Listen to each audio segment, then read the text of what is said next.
लोक परलोक के सब व्यक्तियों के नाम रूप, सब विषयों के नाम रूप सुख सब भूल गया। कौन रिश्तेदार, कौन नातेदार, कौन वस्तु प्रिय लगती थी, कौन पदार्थ प्रिय लगता था, सब भूल गया।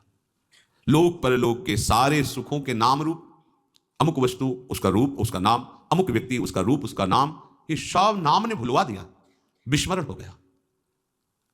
स्मृति इतना निरंतरता में आई, ऐसा तारतम्य बना स्मृति का कि अब कोई जगह ही नहीं रह गई किसी और रूप और नाम, वस्तु, व्यक्ति, पदार्थ, स्थान, घटना, इनका चिंतन करने का अवसर ही नहीं रह गया, क्योंकि ऐसा तारतम्य बन गया। तैल धारावत स्मरण, अखंड स्मृति, अव्यावृत भजनात्, बार बार बार बार नाम चल रहा है, तो जगह बची नहीं कि और कुछ स्मृति रह जाए। अब तो बस गूंज मची है हृदय में नाम की। आग लग जाए तो कैसा दिखाई देता है?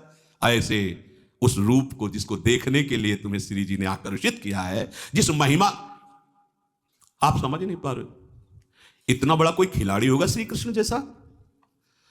कालिया नाग के फण पर चढ़कर नृत्य करते हुए उसके अहंकार का मर्दन कर दिया। 60,000 हाथियों का बल रखने वाले कोलियापिड़ को एक घूंसे से बैठाल दिया।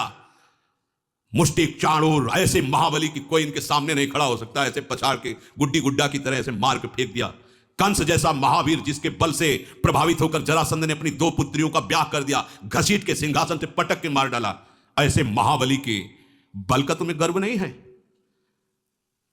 जिनके सेवक को कहा गया तुलित बलधामम हेम शैलाभदे हम, ऐसे स्वामी की तरफ तुम्हारी दृष्टि नहीं गई? कौन इतना बड़ा खिलाड़ी है कि पलक झपकते अनंत ब्रह्मांडों का खेल स्वयं में स्वयं रच दिया? कभी तुम्हें आश्चर्य नहीं होता अपने प्रभु पर? तुम्हारी समझ में नहीं आता, तुम किसके उपासक को समझे नहीं आता। उपासक तुम किसके हो? गुणगान किसके गाने निकले, गुणगान किसका गा रहे हो? आश्चर्य में तुम्हें क्या दिखना चाहिए? तुम्हें आश्चर्य किसका दिखाई दे रहा है? यही तो समझ में नहीं आ रहा। अरे जिनकी एक मंद मुस्कान से ऐसी प्रबल माया प्रकट हुई, मुनियों को भी मोहित कर लेती है। हम उन प्रभु के दासत्व के, थोड़ा तो समझो तुम हो क्या।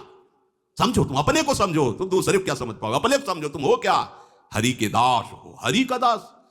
कितना बड़ा परम पद है, जानते हो? इससे बड़ा हरिदास कह देना कोई खिलवाड़ नहीं है, बहुत बड़ा पद है, इससे बड़ा कोई पद नहीं। इस पद में जो बैठ जाता है तो हरि भी उसकी सेवकाई करने के लिए चाहते हैं।